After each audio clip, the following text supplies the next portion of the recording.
Convido os irmãos a abrirem suas Bíblias na carta de Paulo aos Filipenses.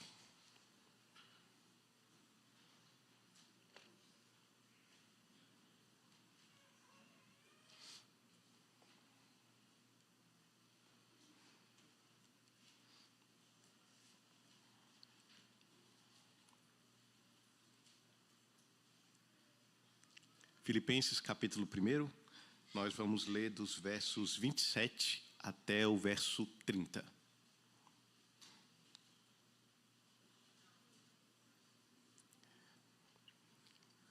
Eu vou ler, peço que os irmãos acompanhem a leitura, por favor.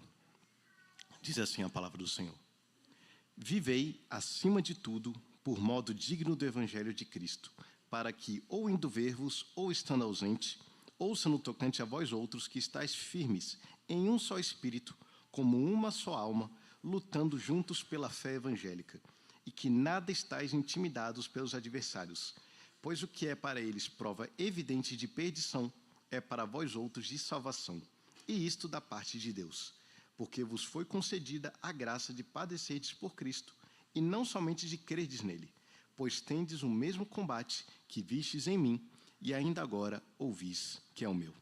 Até aqui a palavra do Senhor. Nós estamos agora falando pela manhã uma série sobre a igreja, sobre o máximo de coisas que eles podem entender sobre o que é a igreja, sobre o propósito da igreja, sobre tudo da igreja. Hoje, especificamente, nós vamos falar sobre qual o propósito da igreja. E pensando sobre o propósito, se a gente para pensar agora num nível individual, a resposta sobre qual é o propósito das nossas vidas é aquilo que vai determinar toda a nossa caminhada, a forma como nós agimos, como nós pensamos, como nós vivemos. E isso é uma coisa muito importante de ser respondida o quanto antes, embora às vezes a gente possa demorar um pouco para poder definir isso. Mas a palavra de Deus vai nos dar direção. Mas pensando ainda nesse contexto, pense, por exemplo, na questão do propósito de vida com relação a um atleta olímpico. Aproveitando que estamos no final das Olimpíadas, né? A maioria desses atletas tem como propósito vencer competições, ser o melhor atleta possível, ganhar o ouro olímpico. E a maioria deles começa a treinar para as competições ainda muito cedo. Alguns com 5 anos, às vezes até menos, eles começam a praticar o esporte ao qual eles querem se dedicar. Dedicam-se. A vida deles é isso, a alimentação é voltada para isso, o dia é voltado para isso, o sono é voltado para isso, até os estudos são colocados meio de lado ou são direcionados para que eles possam se esforçar o máximo possível nos esportes, porque esse é o propósito de vida deles. E eles chegam nas competições, muitos conseguem chegar lá, mas poucos ganham os prêmios, porque são poucos prêmios, né? A gente viu, às vezes são centenas de atletas para 3 medalhas. E o melhor dos melhores, o que vai ganhar a medalha de ouro, é apenas um dentre muitos. E assim eles vivem a vida deles até que chega o momento de parar, porque o corpo já não consegue mais competir em alto nível, no nível olímpico. Mas o que acontece é que muitas vezes, a média que eu andei olhando que os atletas se aposentam é por volta de 35 anos. Então, depois de, às vezes começou com 5 anos, depois de 30 anos, alguns estendem um pouco mais, depois de 30 anos vivendo em função daquilo, de repente acaba. E ele simplesmente não tem mais a capacidade de viver para aquilo pelo qual ele viveu nos últimos 30 anos. Mas ele ainda está jovem. Com 35 anos, ele ainda tem uma vida toda pela frente.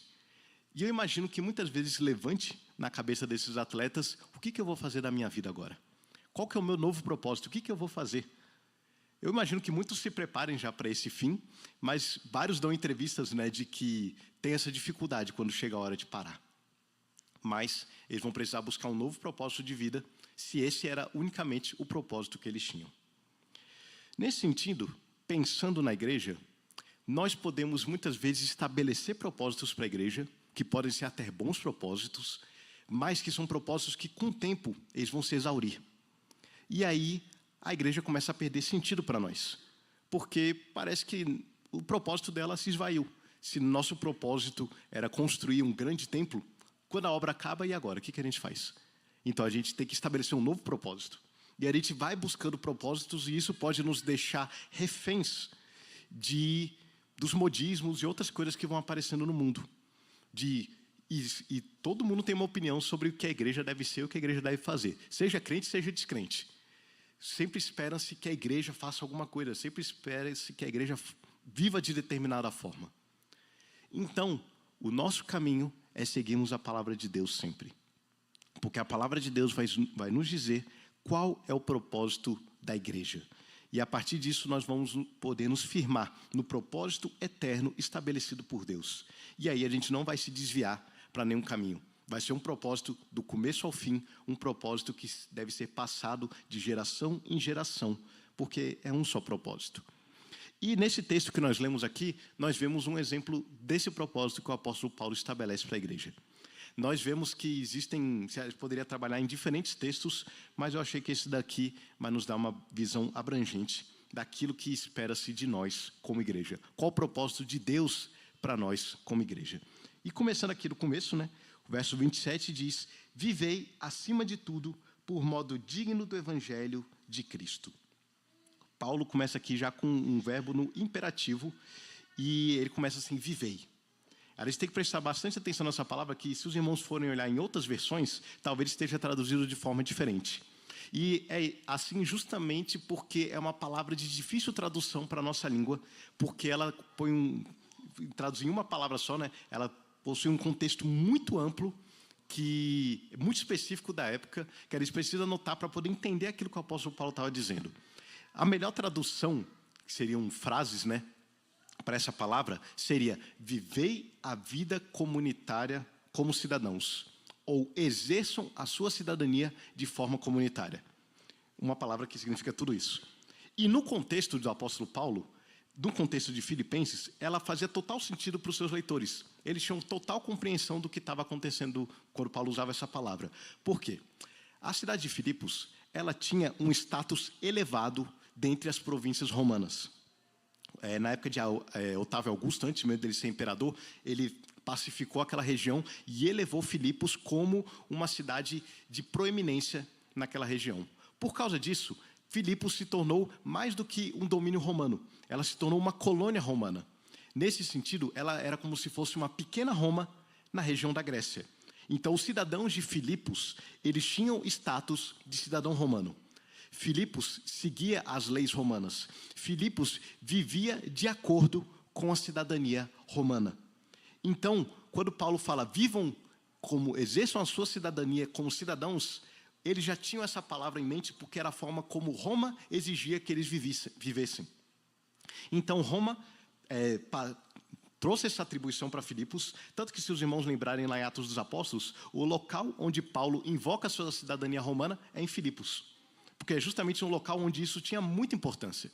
Os filipenses tinham essa noção plena de que eles deveriam viver como cidade, como povo, como cidadãos de Roma.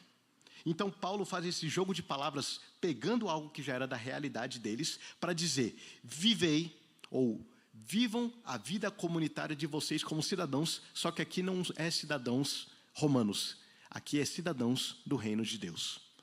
E Paulo vai dizer isso: vivei acima de tudo por modo digno do evangelho de Cristo. Eles deveriam viver a vida comunitária deles, e aqui é uma palavra que realmente traz a ideia de coletividade. Eles deveriam viver a vida comunitária deles de modo digno do evangelho. E a ênfase de Paulo aqui é muito grande, porque aqui na minha versão está acima de tudo. Outras versões vão ter outras traduções, porque aqui é um advérbio no original para poder dar ênfase. E a ideia desse advérbio é como se alguém estivesse falando com o dedo em riste, dessa forma: acima de tudo, ou sobretudo, apenas, somente. Não importa o que aconteça, as diferentes versões vão trazer isso. Então, Paulo está dizendo: acima de tudo, vocês devem viver a vida comunitária de vocês de modo digno do evangelho de Cristo Jesus. Então, Paulo está estabelecendo aqui um propósito para essa igreja. Eles devem viver como cidadãos do reino de Deus. Eles devem viver a vida comunitária deles de modo digno do evangelho. E aqui, o evangelho de Cristo Jesus é justamente a mensagem que era proclamada pelos apóstolos. Os apóstolos proclamavam que Jesus era o Cristo, o Senhor, aquele que veio da parte de Deus, viveu nesse mundo, morreu na cruz para expiar os pecados do seu povo, ressuscitou e traz salvação a todo que nele crê. os apóstolos pregavam essa mensagem. E Paulo diz agora aos filipenses: vocês, como igreja, devem viver de modo digno desse evangelho de Cristo. Vocês, como igreja, devem viver de tal forma, e aí Paulo fala que mesmo eu estando presente ou eu estando ausente, eu escute que vocês estão vivendo assim. Ou seja, a identidade deles, o propósito deles como igreja estaria sendo cumprido. Se Paulo estivesse presente, se Paulo estivesse ausente, Paulo exorta essa igreja para que eles vivam de modo digno do evangelho de Cristo Jesus. Em outras palavras, eles deveriam viver como o próprio Cristo viveu. E aqui, na sequência, Paulo ainda vai dar 3 marcas de como nós devemos viver esse evangelho digno de Cristo. E é bem aqui no final do verso 27, começo do verso 28, Paulo vai dizer que eles deveriam viver firmes em Cristo, firmes no Espírito, aqui, que estáis firmes em um só Espírito, como uma só alma, lutando juntos pela fé evangélica, e que em nada estáis intimidados pelos adversários. Então são 3 coisas: permanecer firmes no único Espírito, em unidade, lutar pela fé evangélica e não se intimidar pelos adversários. E a primeira marca dessa vida digna do evangelho de Cristo é a vida no Espírito Santo. E justamente essa é a marca do crente. A marca do crente é a habitação do Espírito. Cristo Jesus nos enviou o seu Espírito e nós devemos viver uma vida guiada pelo Espírito Santo. Se nós formos pensar, e essa unidade que vem do Espírito, nós devemos viver firmes no Espírito Santo. O Espírito Santo é aquele que nos convenceu um dia do pecado, da justiça e do juízo. O Espírito Santo é aquele que nos conduziu até o nosso Salvador Cristo Jesus. O Espírito Santo é aquele que concede dons para o serviço cristão. O Espírito Santo é aquele que produz o fruto de maturidade em nós. O Espírito Santo é aquele que nos auxilia em meio ao sofrimento. O Espírito Santo é aquele que intercede por nós quando nós não conseguimos orar. O Espírito Santo é aquele que promove em nós a unidade no vínculo da paz. Aqui, Paulo está falando que nós devemos permanecer firmados no único Espírito. E se os irmãos estiverem com dúvida, pode ser que na versão de vocês esteja com letra minúscula, Espírito aqui. Mas para os irmãos saberem, todas as ocorrências do Espírito Santo estão em letra minúscula, no grego. Então é pela interpretação que nós chegamos à conclusão de que está falando do Espírito de Deus ou está falando do nosso Espírito. E aqui pelo contexto, justamente porque é uma tônica do apóstolo Paulo, de que nós temos que viver pelo Espírito, aqui se adequa ao Espírito e na sequência de Filipenses vai mostrar também que ele está falando aqui do Espírito. Nós devemos viver firmados no Espírito Santo. Como igreja, nós precisamos ser guiados pelo Espírito Santo. Apenas se nós estivermos firmes no Espírito Santo, nós vamos poder cumprir o nosso propósito. Nós vamos poder viver de modo digno do Evangelho de Cristo Jesus. Nós precisamos do Espírito Santo. Nós precisamos depender do Espírito Santo. Nós precisamos estar firmes no Espírito Santo de Deus. E firmados no Espírito Santo de Deus, a sequência do texto vai mostrar que essas 3 marcas estão interligadas.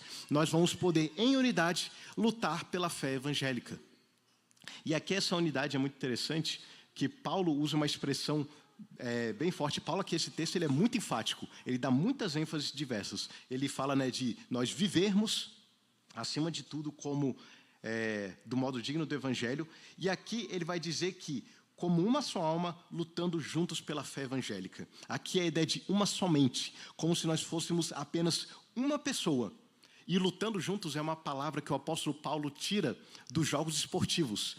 Paulo faz muito uso de metáforas esportivas e metáforas bélicas, porque é a realidade de Roma, né? Eram os esportes ou era a guerra.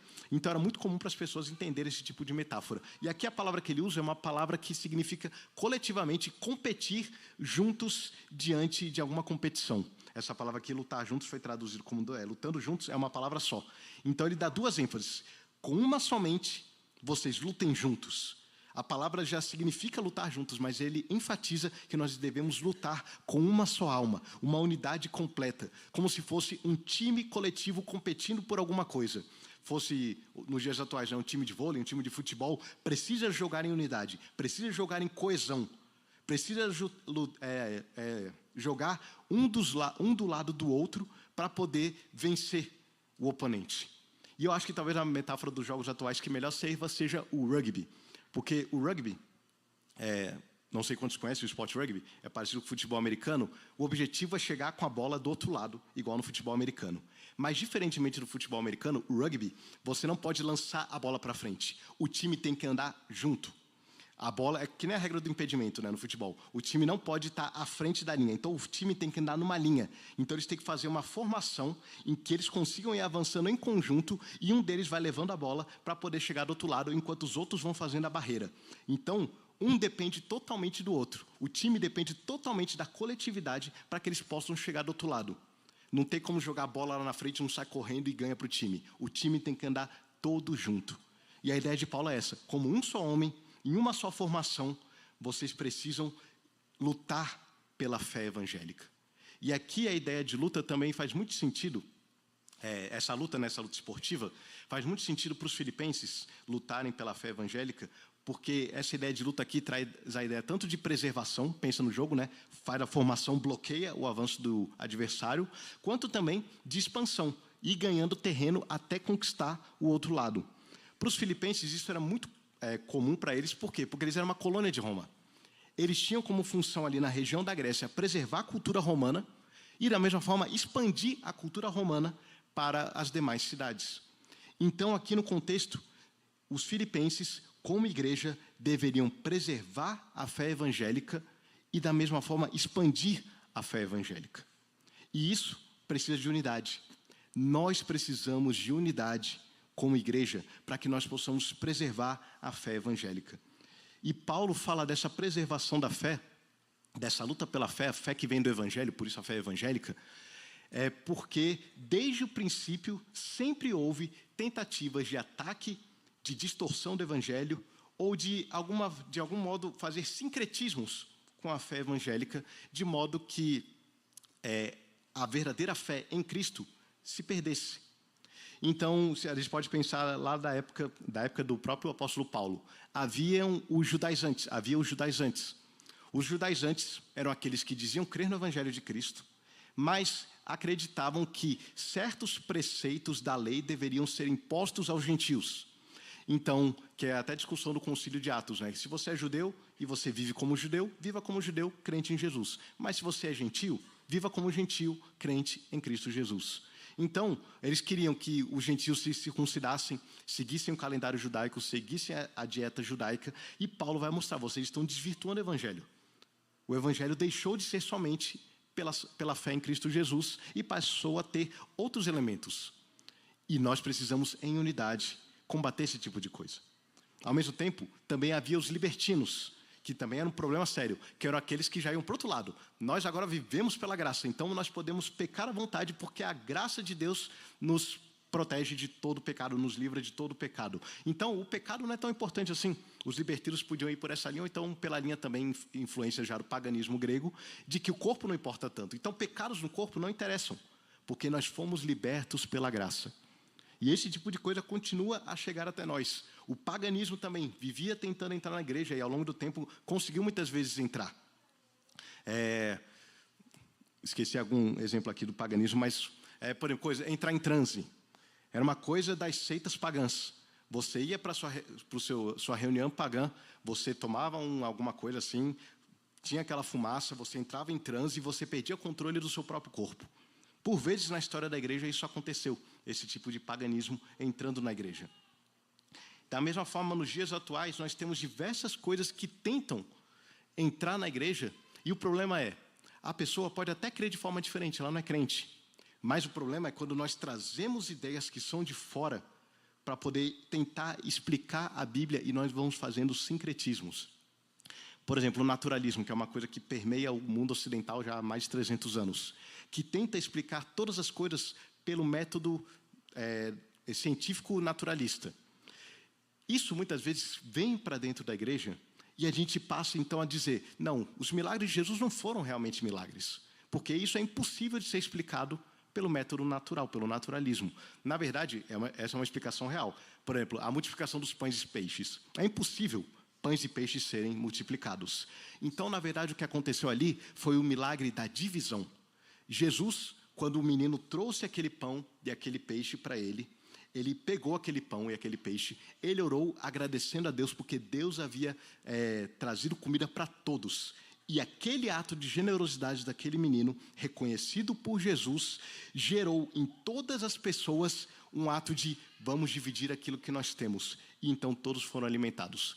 Eu não estou inventando isso aqui é uma explicação real de pessoas que rejeitam os milagres de Cristo Jesus. Essas explicações naturalistas vão entrando. E que nem eu falei, se você é um naturalista, não tem problema, você não é crente ainda. Mas se a partir do momento em que você é crente, você não pode misturar essas coisas.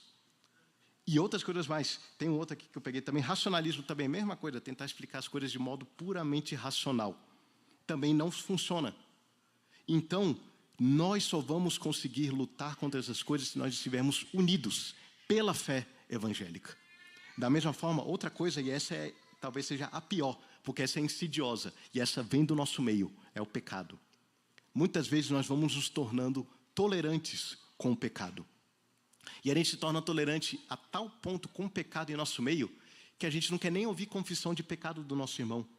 A gente fala, não, meu irmão, tá tudo bem, vai em paz, Deus te abençoe e perdoe seus pecados. Quando nós precisamos caminhar juntos, uns com os outros, ajudando na luta contra o pecado. Nós precisamos compartilhar das nossas lutas. E como unidade, nós vamos poder combater o pecado. Se você tem algum pecado que você está enfrentando, não guarde para você. Junte-se com seus irmãos, junte-se com essa equipe e juntos nós vamos te empurrar para longe do pecado. Mas se nós formos nos tornando tolerantes com o pecado, ele com o tempo vai destruir a igreja por dentro. Não vai ser um ataque de fora, vai ser um ataque interno. À medida que nós vamos tolerando que o pecado se espalhe em nosso meio.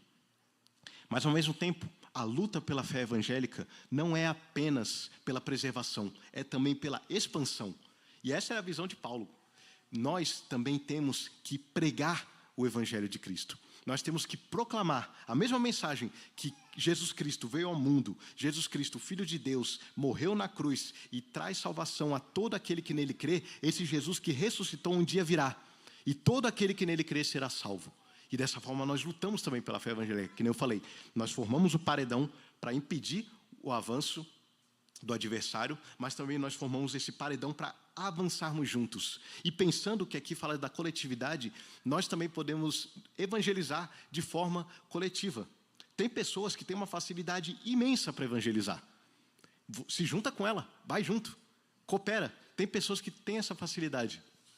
Tem duas pessoas que eu conheço, nenhum dos dois aqui é bom que não podem se defender, mas eu vou falar bem deles. Mas um é o pastor Lucas, que é missionário lá no Uruguai. Ele estudou comigo na época de seminário. O pastor André conheceu ele também.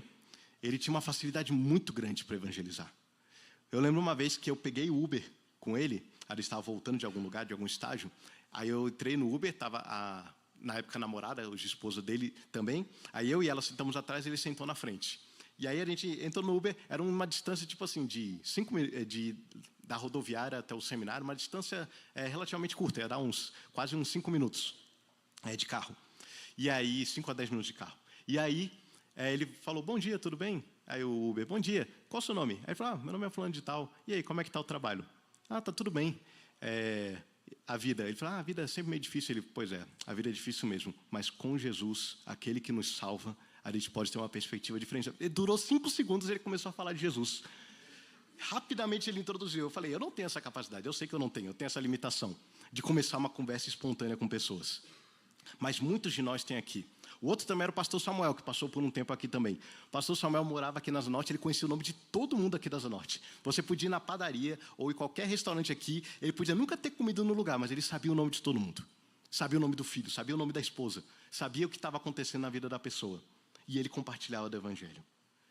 Mas você não precisa fazer isso sozinho. Aqui está falando de coletividade. Nós podemos juntos trabalhar dessa forma. Nós podemos nos juntar, fazer visitas, fazer pequenos grupos, como nós já fazemos. A ideia seria colocar um evangelista desse em cada pequeno grupo, né, que ia poder ajudar bastante quando a gente convidasse os nossos visitantes. Mas nós lutamos pela fé evangélica dessa forma, expandindo, pregando, preservando, E Paulo fala que essa é uma marca da igreja que vive a vida comunitária de modo digno do Evangelho. E a última marca que ele vai apontar, e que está em conexão com as outras também, é não ser intimidado pelos adversários. Porque, desde sempre, na época de Paulo, a intimidação dos adversários acontecia. A oposição visava intimidar. A oposição visava que o apóstolo parasse de pregar. Paulo, em Filipos, passou por muita coisa, daqui a pouco ele vai falar, porque ele fala disso aqui no final. Mas em outros lugares também. E ainda hoje, isso acontece. Ainda hoje, querem nos intimidar para que a nossa fé seja uma coisa simplesmente particular. Você é cristão? Maravilha. Guarde para você e fique no seu canto. Não tem problema você ser cristão, mas não venha fazer proselitismo. A linguagem comum é proselitismo, que para nós é evangelismo. Mas guarde a sua fé para você. E diversas outras formas são jogadas. Então, desde sempre os cristãos são acusados de ignorância, são acusados de misticismo, são acusados de incoerência, são acusados de serem intolerantes, de serem exclusivistas. Sempre vamos ser acusados dessas coisas. E isso sempre é uma forma de nos intimidar. Mas, seguindo aquilo que o apóstolo Paulo falou, se nós vivemos como Cristo, vivemos guiados pelo Espírito Santo, aquilo que nos guia é o fruto do Espírito. Nós vamos ter amor, nós vamos ter alegria, nós vamos ter paz, nós vamos ter amabilidade. Pode nos intimidar, a gente vai devolver com amor. Pode nos intimidar, vai devolver com paz. Pode nos intimidar, vai devolver com alegria. E nós vamos falar daquele que pode salvar. Porque o nosso jogo é um jogo interessante, né? Que a gente ganha do adversário trazendo ele para o nosso lado. A gente não ganha derrubando ele. A gente quer que todo mundo venha para o nosso lado. Quem vai ser derrubado no final é só Satanás. Já está derrotado pela vitória de Cristo na cruz e um dia será totalmente esmagado, como diz Paulo. Mas nós vamos avançando e a gente vai só aumentando as nossas fileiras, trazendo pessoas para o nosso lado. Pare de lutar contra nós, venha para o nosso lado. Mas nós não nos intimidamos, porque a tendência é sempre essa. E diante de quando nós somos intimidados, o apóstolo Paulo vai continuar falando aqui, que ele tinha consciência. Ele tinha consciência de que diante das lutas, diante da oposição, a gente pode fraquejar na nossa pregação, a gente pode não querer pregar, a gente pode fraquejar na nossa unidade, porque a gente começa a adotar um discurso, não, eu não sou crente que nem aqueles crentes ali, não. E a gente perde a nossa unidade. A gente começa a jogar fogo amigo, porque a gente começa a ficar envergonhado quando começa a nos intimidar. Porque, de fato, acontecem problemas. Qual família que não tem problema, né? A família de Deus também tem problemas. Somos pecadores, todos redimidos por Cristo. Mas nós temos problemas, pecados que nós precisamos lutar. E nós precisamos andar em coletividade contra o pecado. Mas a nossa unidade pode ser prejudicada, a nossa pregação pode ser prejudicada, até as nossas convicções podem ser prejudicadas. Será que Jesus realmente ressuscitou em carne ou foi apenas uma figura e tudo mais? Coisas que são faladas por aí. Porque como é que você acredita na ressurreição? Onde já se viu uma pessoa ressuscitar? Morreu? É pó. Não tem mais como voltar. Mas é isso que guia a nossa fé e sempre foi o diferencial. E se é difícil hoje, foi difícil naquela época também. Paulo foi chamado de tagarela e louco em Atenas porque ele falou da ressurreição. A ressurreição nunca foi uma coisa bem vista na história do mundo. Continua não sendo. Apenas para dar um exemplo. Mas Paulo fala que, no final do verso 28, pois o que é para eles prova evidente de perdição, é para vós outros de salvação, e isto da parte de Deus. Paulo agora joga a escatologia para poder fortalecer essa igreja que precisava viver de modo digno do Evangelho. Porque ele fala, vocês estarem sendo intimidados por aqueles que rejeitam a vida no Evangelho, é sinal de condenação para eles. Mas vocês estarem sendo rejeitados por viverem no Evangelho, é sinal de salvação para vocês da parte de Deus. Paulo vai dizer, pode estar difícil agora, mas isso significa que vocês estão no caminho certo. Pode estar sendo difícil agora, mas isso significa que a salvação que vem de Deus alcançou vocês. E que um dia vocês serão totalmente salvos. Então, o apóstolo Paulo também coloca, ele sabe que é difícil. Ele nunca negou que fosse difícil, ele fala várias vezes que é difícil. E mesmo ele fortalecendo a igreja, falando, vivam de modo digno do Evangelho, andando unidos no Espírito, firmes no Espírito, em unidade, lutando pela fé evangélica, não se intimidando pelos adversários, saibam, que diante da oposição, a oposição constante contra vocês é sinal de que a salvação de Deus alcançou vocês. Então, Paulo fortalece a igreja. Pensem na salvação de Deus. Olhem para Deus. Quando tiver tudo muito difícil, olhe para Deus. A salvação dele alcançou vocês. Então, vocês podem ter essa paz, mesmo diante das lutas. E aí, Paulo aproveita isso para poder mostrar um outro aspecto do propósito da igreja que está aliado com a vida pelo Evangelho, que é a partir do verso 29. Porque vos foi concedida a graça de padecerdes por Cristo e não somente de crerdes nele. O apóstolo mostra que essa vida comunitária, vivida como cidadãos do reino de Deus, que essa vida comunitária de modo digno do Evangelho, ela também está associada com o sofrimento de Cristo, com o sofrer por Cristo, com o sofrer como Cristo. Agora o apóstolo Paulo fala, olhem para Cristo Jesus. Olhem para Ele. Vocês receberam a graça de crer em Cristo Jesus. E o apóstolo Paulo, como sempre, a tônica dele é sempre da graça. Ele fala, vocês receberam a graça de crer em Cristo Jesus. Deus concedeu graça a vocês para que vocês pudessem crer. A salvação vem de Deus e vocês podem crer em Cristo Jesus. E crer em Cristo Jesus, na linguagem de Paulo, é sinônimo de salvação. Crer em Cristo Jesus pela fé é sinônimo de salvação. Vocês receberam a graça de poderem crer em Cristo Jesus. Vocês receberam a graça de serem salvos por Cristo Jesus. Mas não só isso. Vocês receberam uma graça especial que muitas vezes a gente quer ignorar. Vocês receberam a graça de sofrerem por Cristo Jesus. De sofrerem como Cristo Jesus. Cristo Jesus nos conquistou a salvação pelo sofrimento. E nós partilhamos do sofrimento de Cristo. Aqui é o ensino de Paulo da nossa união com Cristo. Nós estamos unidos com Cristo na morte e na vida, no sofrimento e no triunfo, na derrota e na vitória. Nós estamos unidos a Cristo. E, nesse sentido, quando a gente olha para Cristo Jesus, a gente olha para aquele que deixou toda a sua glória, e no próprio Filipenses, Paulo vai elaborar mais isso, deixou toda a sua glória e veio a esse mundo. E Jesus viveu uma vida de perfeita obediência, uma vida de perfeito amor por Deus, uma vida de perfeito amor pelas pessoas. E mesmo assim, ele foi rejeitado e humilhado toda a sua vida. O melhor que já existiu foi rejeitado pelos homens. O melhor que Deus poderia oferecer foi desprezado pela humanidade.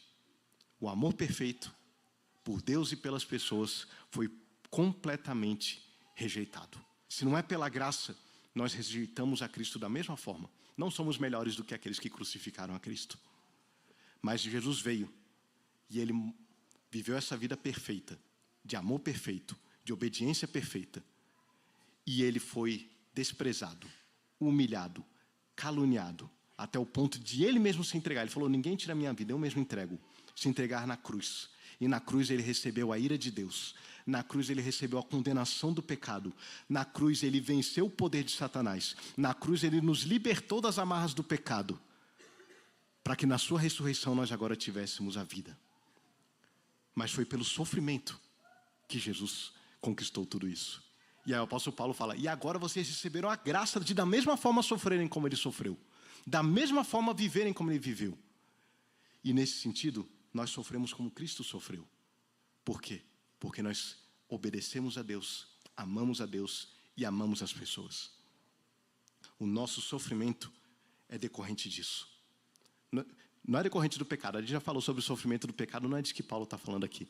Paulo está falando do sofrimento decorrente de nós vivermos de modo digno do Evangelho de Cristo. De nós vivermos como Cristo. E aí nós vamos poder também padecer como Cristo padeceu. Pelo nosso sofrimento, pela nossa vida de modo digno do Evangelho, Deus vai ser glorificado. Porque foi isso que aconteceu com Jesus. Quando chega a hora da cruz, Jesus fala, chegou a hora da glorificação. Chegou a hora de o Filho ser glorificado, do Pai ser glorificado. Pela obediência perfeita de Jesus, chegou a hora da glorificação. E aí, quando nós padecemos por Cristo, padecemos como Cristo, Deus é glorificado em nós. e o amor dele é testemunhado no mundo. Mas vai haver sofrimento. E Paulo fala, olhem para Cristo. O sofrimento Cristo não escapou do sofrimento, ele vai nos alcançar também. E olhem para mim. Vocês sabem a luta que eu passei e que eu estou passando por esse mesmo motivo, por esse mesmo combate ao final do versículo. Paulo fala, e os filipenses sabiam do que Paulo havia passado. Alguns da igreja de Filipos talvez fossem até pessoas que participaram do sofrimento de Paulo. Quando Paulo chega em Filipos, ele começa a pregar, tem a Lídia que se converte, que era uma mulher influente na cidade. Depois tem a menina que era possessa de um espírito imundo e ganhava muito dinheiro, porque era capaz de fazer adivinhações, ganhava muito dinheiro para os seus senhores, e Paulo liberta ela daquele demônio. Ela talvez agora fizesse parte da igreja. E aí Paulo e Silas são presos, são açoitados, e na prisão Deus os liberta e o carcereiro se converte. E depois Paulo é escorraçado da cidade. Os filipenses viram tudo o que aconteceu com Paulo. E agora, nesse momento, Paulo estava preso, esperando um julgamento que poderia condená-lo à morte. Ainda não foi a prisão da sua morte, mas ele não sabia disso, ele podia morrer naquele momento. Tanto que Filipenses ele começa falando, o morrer para mim é lucro, e o viver é Cristo. Porque ele sabia que ele poderia morrer a qualquer momento. Mas ele fala, olhem para mim e saibam que o sofrimento não está longe de vocês.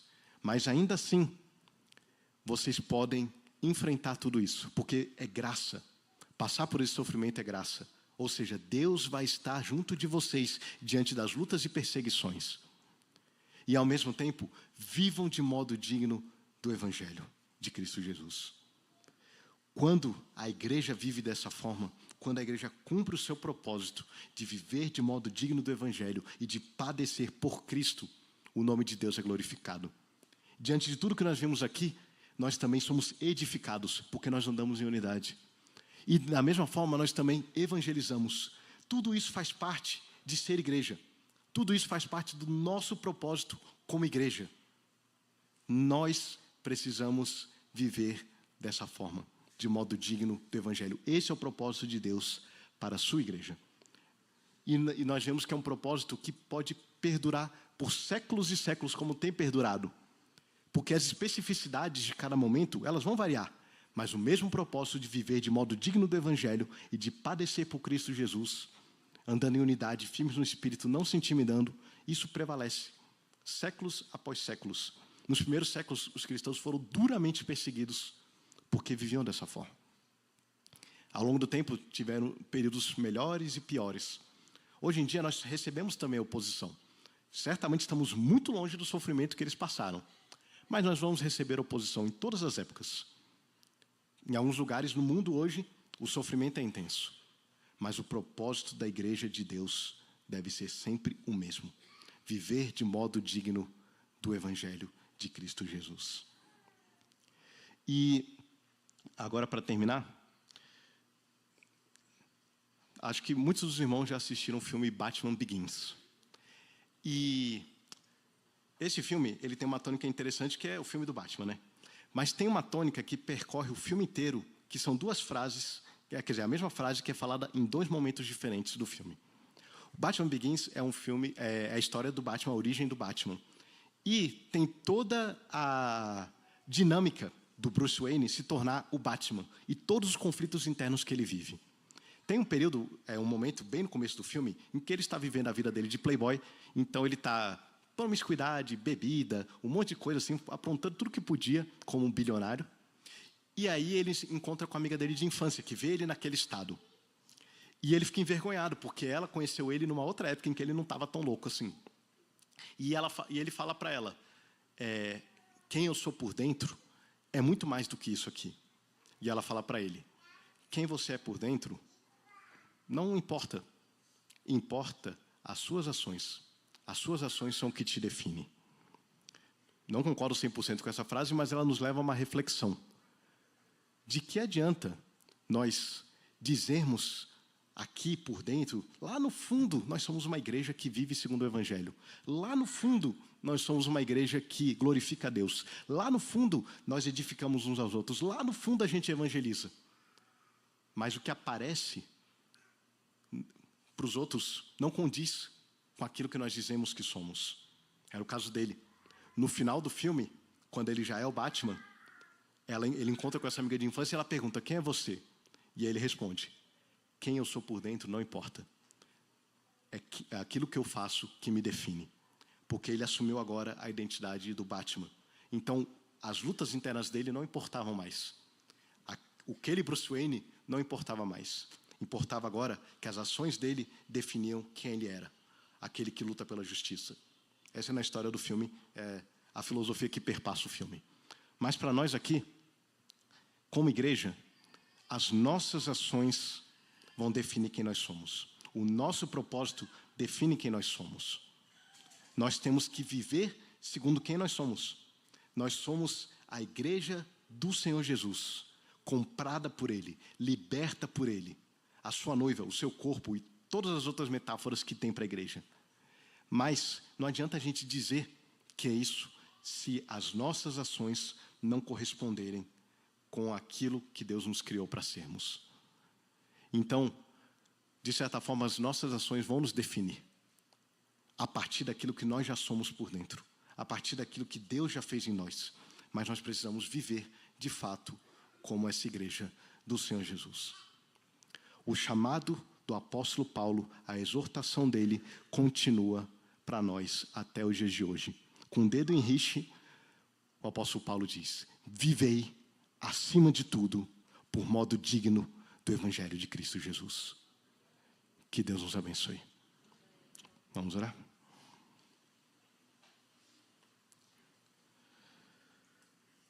Santíssimo Deus, obrigado por tua bendita palavra.